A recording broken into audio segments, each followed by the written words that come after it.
Hello, I hope you're all good. Today I'm going to show you how to make a chocolate mousse, and you won't believe how easy it's been all of this time. So to start off, I have 3 eggs. My eggs are at room temperature.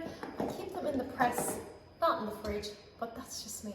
And I'm going to separate these. Now we're going to whisk up the egg whites. So I have my KitchenAid here. You can use a handheld mixer. Really important that your bowl is spotlessly clean and dry. So to separate them, just take your time and pass that yolk from one side of the shell to the other. And I'm going to keep my yolks in a bowl here. You really won't believe how easy this is to make, and it is a great dessert that you can make ahead, bonus. And you can really add whatever you want to that mousse. You can add in a biscuit layer or just have your cream. You can add in fruit. So it's a really nice one. Very impressive to tell your guests that you made that mousse yourself. But don't tell anyone how easy this is. It really is so easy. Okay, so I've separated my eggs there, 3 eggs. And I'm going to mix my egg whites until they form soft peaks and look a little bit like clouds. So I've just whisked that there for about 2 minutes, and I'm going to bring it back on the whisk and add 3 tablespoons of caster sugar, one after another. And once that's all combined, 3, that's it. Just make sure it's all well mixed up together. When you remove your whisk from that the little peak stays. When I lift my whisk out, there's a little peak left. And they don't fall out when you turn them upside down. That's what you want. So we'll set that aside, and next I'm going to whisk up some cream. I have 120 ml of cream, so I'm going to whisk that and get that set aside. And then there's, I think, only one more step, and it's just a matter of putting the whole thing together. Okay, so 120 ml of cream. I'm going to whisk this up until it's nice and whipped.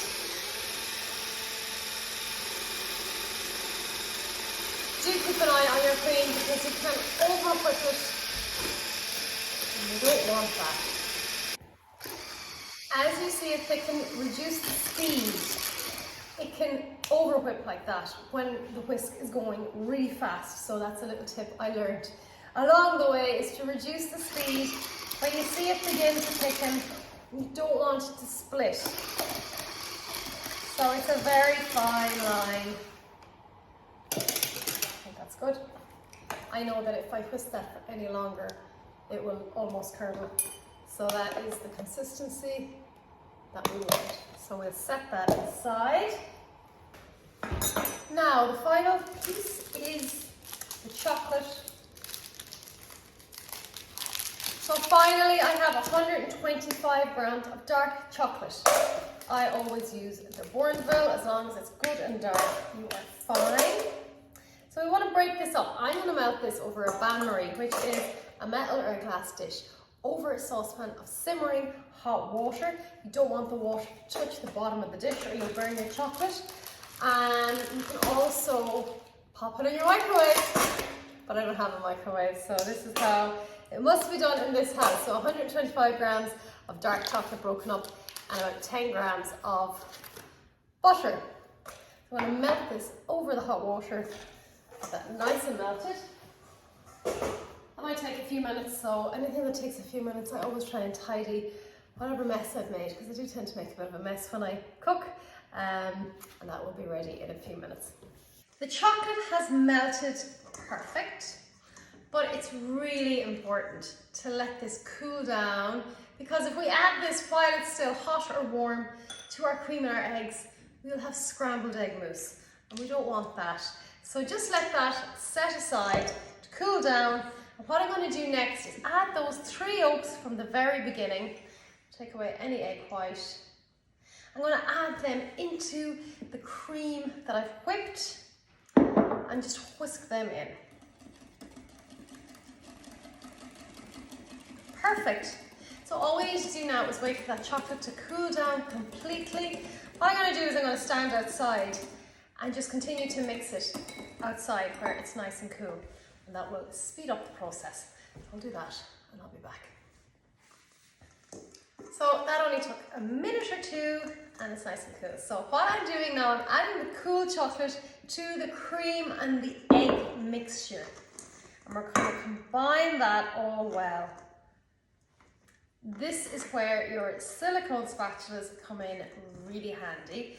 They are brilliant to get every last bit out of that bowl. And we're just going to mix this really well until it's all combined and it's lovely and chocolatey.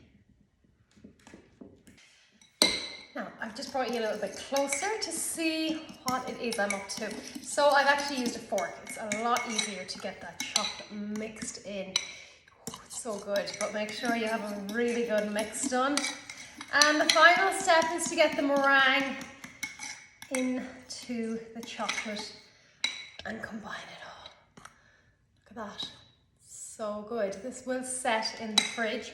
So the first thing I'm going to do is I'm going to take about a spoon of the meringue because it's quite difficult to very lightly combine them both when we're adding this heaviness into this lightness.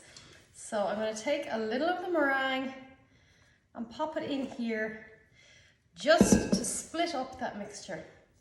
The fork can now go, and the trick here is to keep it nice and light. Don't beat hard or you're going to knock all the air out of the meringue. So I'm just going around, folding around the edges, through the center, very gently. That is the trick.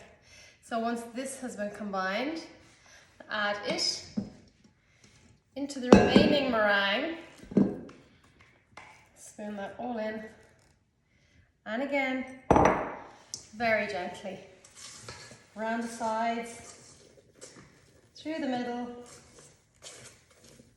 until that has all combined and there's no white bits. You can see it's quite mixed at the minute, but the trick is to keep that air. You can actually hear the air as you go around.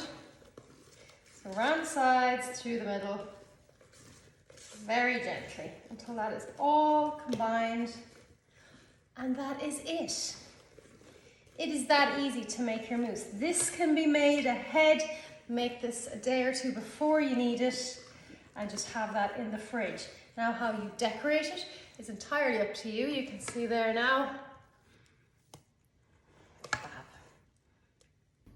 So I've actually just poured them into some little small bowls. Because number one, I have them in the house. I haven't had to go out and buy special glasses to suit this one dish that I will probably make once a year. These I use every day, so use what you have in the press. I'm gonna get these in the fridge. They'll set in about an hour or two. And then I might put a layer of crushed biscuits and then some cream and then some grated chocolate on top.